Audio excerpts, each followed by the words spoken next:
estradas O de Venâncio continua com as contas bancárias congeladas. Sim, continuam com as E o contas que é que alegam? bancárias e as contas móveis também. E o que é que alegam para lhe terem bloqueado as Não, contas? neste momento já começamos com um processo digamos, de pedido de esclarecimento.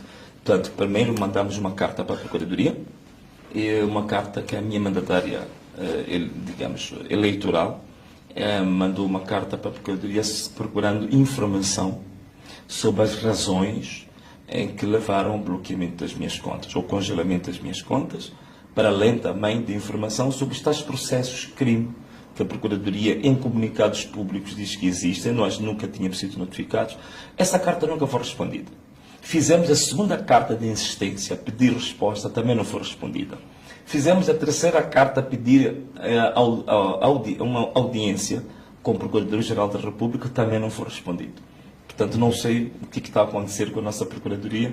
Portanto, aquele que é acusado de crime que tem que andar atrás da Procuradoria para ser notificado e para, digamos assim.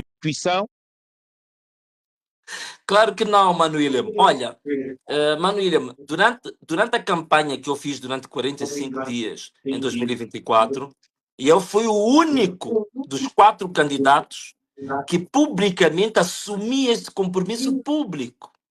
Uma vez eleito como presidente da República, todas as funções privadas eu as renunciaria. Isso foi uma promessa pública e temos vários vídeos gravados em que eu faço essa promessa. Portanto, eu aí não tenho argumentos, eu só digo claramente que não só neste momento o digo, como sempre o disse. Eu ainda como deputado sempre levantei esta questão. Para mim é uma das teses e uma das, digamos assim, um dos compromissos de honra que eu assumi com o povo de Moçambique. E uma das coisas, também queria já agora acrescentar, Manuília, que eu gostaria imenso também que acontecesse, e o exemplo temos que começar a dar nos nossos próprios partidos. Este partido que nós vamos submeter os papéis amanhã, todos os cargos políticos, escuta bem, estou a dizer, todos os cargos políticos vão ser acedidos por via. O presidente deste partido não vai indicar quem é secretário-geral, quem são os delegados regionais, Não, todos os cargos políticos deste partido vão ser por eleição. Né? E é isto que nós queremos depois transmitir para aquilo que é o nosso projeto de sociedade, aquilo que nós pretendemos Antes de passarmos para a plateia, você tem noção que, por via da dupla função, o presidente da Frelimo é concomitantemente presidente de um partido armado? Por que não se denuncia por via judicial? Desculpa, por que não... Não se denuncia por via judicial, porque a lei dos partidos políticos, no 8º, diz que os partidos políticos em Moçambique não podem ser armados nem paramilitares. Tendo Sim. ciência que há o presidente de um partido que controla forças militares, por que não denuncia isso judicialmente? Olha, nós já temos um exemplo disso em Moçambique, não feito por nós. E, infelizmente, eu penso que essa denúncia já está há mais de 5 meses com o Conselho Constitucional, que ainda não se pronunciou sobre isso. Não sei se por medo ou não. Eu, pessoalmente, ainda não fiz, mas eu corroboro, subscrevo em absoluto uma denúncia que, neste momento, já foi feita e já foi submetida ao Conselho Constitucional, que ainda não conseguiu responder. Em termos pessoais, ainda não o fizemos, mas eu corroboro, subscrevo e já agora, Mano William, eu penso que estás a despertar um assunto que é muito atual. Portanto, eu, a partir da próxima semana, posso pedir a sua assessoria sempre preciosa para, digamos, iniciarmos este projeto, essa denúncia, digamos, a crescer, a que já existe, feita por uma outra entidade. Penso que isso é muito atual. Portanto, eu penso que é uma provocação boa e seria da minha parte, tenho todo o interesse em fazê-lo e penso que vai como sempre o tens feito, vou granjear da sua assessoria para elaborar essa denúncia. Não é? Ok? Vamos voltar então aqui mais uma vez à plateia, que temos já um jovem que quer. Duas coisas que tu podes fazer quando não estás no poder. Se existe violação de direitos humanos, duas coisas que podes fazer. A primeira é uma luta usando os instrumentos jurídicos domésticos dentro do país para denunciar e responsabilizar as pessoas que cometem ilícitos ou, digamos, questões ligadas à violação de direitos humanos. Todos estes recursos domésticos, isto é, procuradoria, tribunais, tudo isto nós recorremos em Moçambique, tanto mais que deve ter ouvido, se calhar não soube, que o comandante-geral da polícia, portanto, que já não o é, o antigo comandante-geral da polícia esteve a ser interrogado na Procuradoria-Geral da República por denúncias submetidas tanto por nós como projeto político, assim como algumas organizações da sociedade civil que o fizeram. Portanto, esta é, digamos, no espaço democrático, o uso de recursos dentro da legislação doméstica para responsabilizar a quem cometeu violação de direitos humanos. Também desde o plano internacional. Portanto, é a primeira vez em Moçambique. É a primeira vez em Moçambique que nós temos 3 denúncias que foram submetidas no Tribunal Penal Internacional, com nomes concretos. Felizmente, essas 3 denúncias, elas foram conhecidas, né? Quem está no direito sabe que uma peça, né? Uma peça, ela pode ser, logo à partida, ela pode morrer na praia se acharem que os elementos que sustentam a denúncia são fracos. Mas o Tribunal Penal Internacional conheceu as 3 denúncias que foram submetidas no plano internacional para a responsabilização dessas pessoas. Esta é a resposta no plano doméstico e no plano internacional.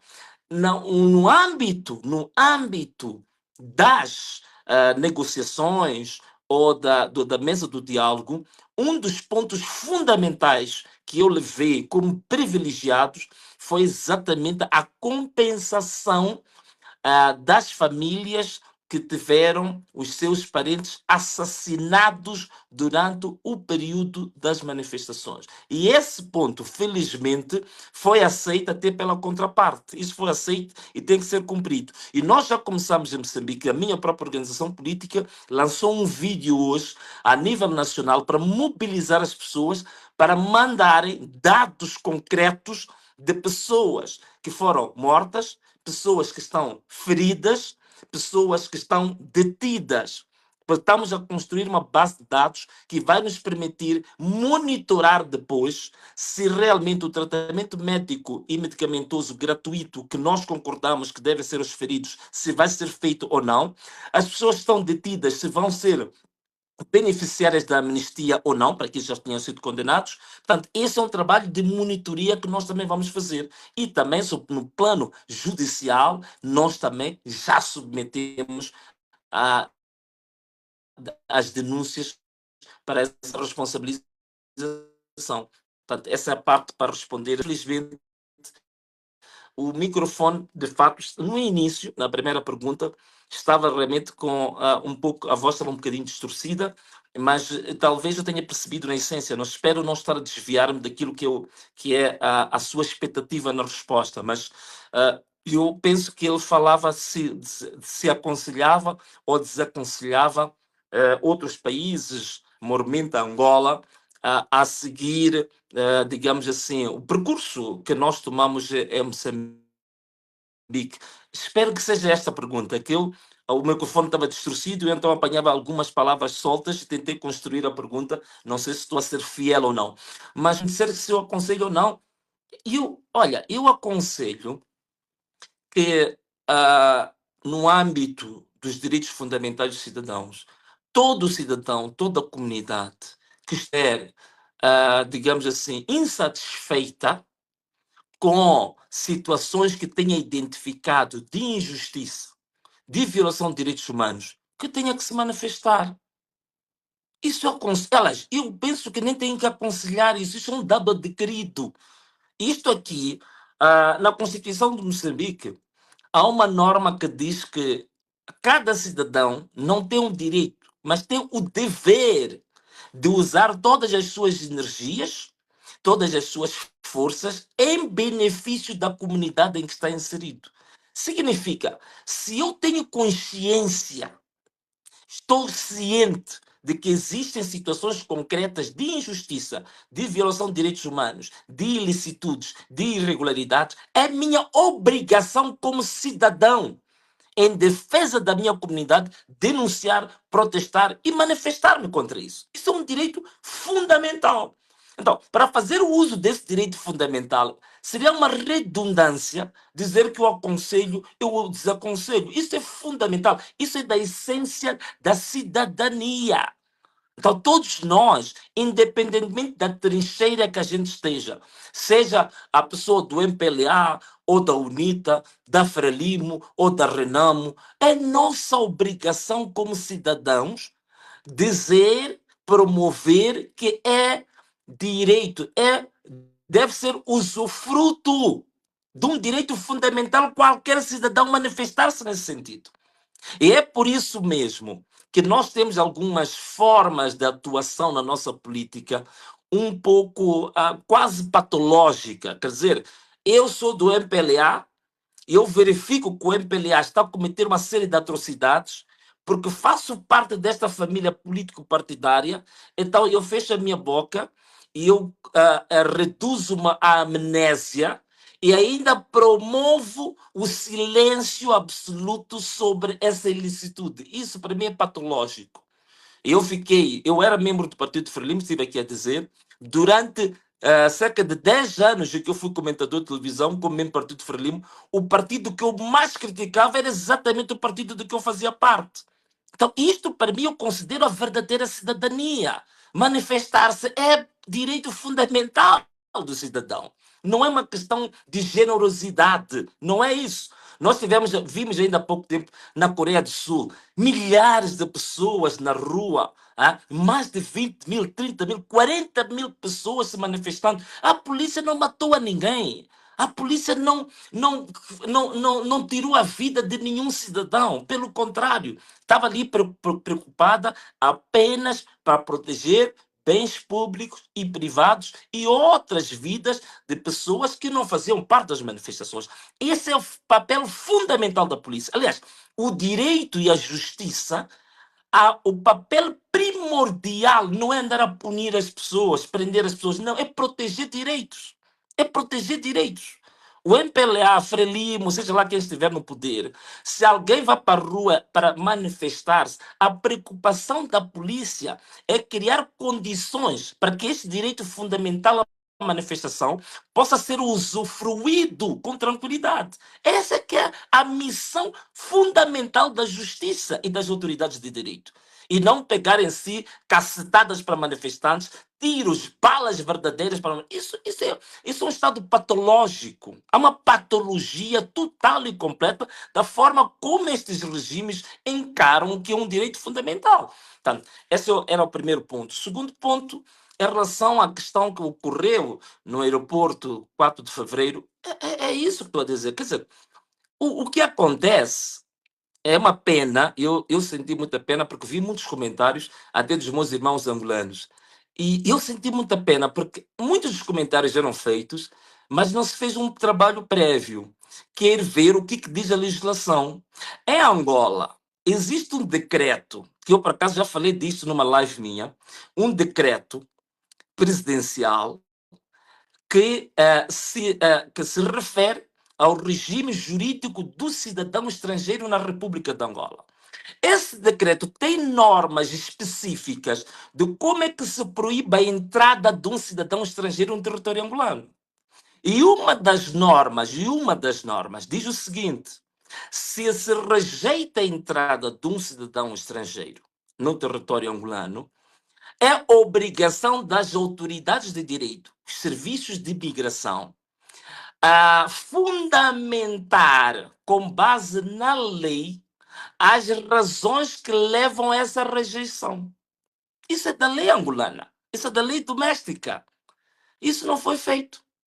Em nenhum momento as autoridades, os serviços de imigração da Angola, disseram com concretude qual é o fundamento legal para a proibição ou para a rejeição da minha entrada em Angola. Estou a falar da lei angolana.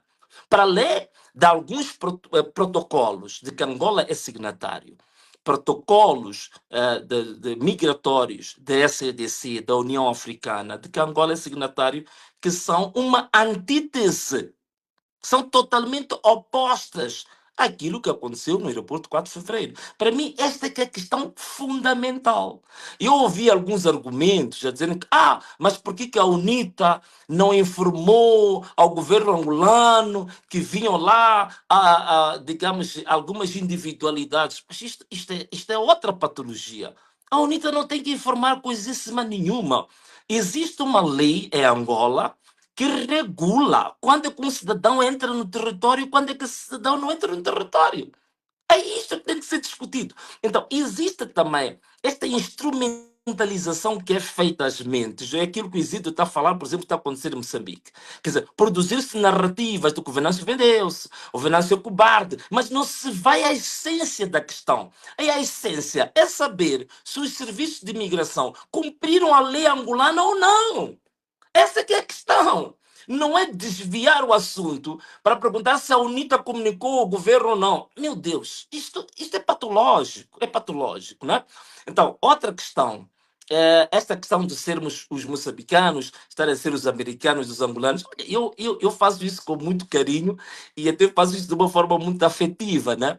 Há uma angolana, vossa conterrânea, que é muito minha amiga, que eu gosto muito, eu admiro muito a ela, a Lady Laura, era das nossas brincadeiras prediletas, né? Então ela fazia as lives dela e dizia: Venâncio, daqui a pouco vamos te tirar o trono, nós voltaremos a ser os vossos americanos. Quer dizer, eu olho isto num plano meramente afetivo, num plano meramente cordial entre nós. Eu acho que os angolanos e os moçambicanos têm muita coisa em comum.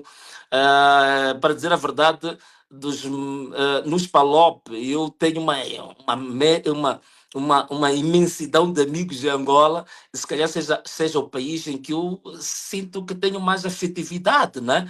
Então, eu vejo isso mais nesse plano, não estou a ver nada de, digamos assim, de que se possa levantar alguma tempestade em relação a esta matéria. Portanto, era normal os angolanos também dizerem isso, os moçambicanos: olha, nós somos vossos americanos. Eu nunca achei que isso fosse algo que pudesse ir para algo passível de criar algum impasse diplomático, não é?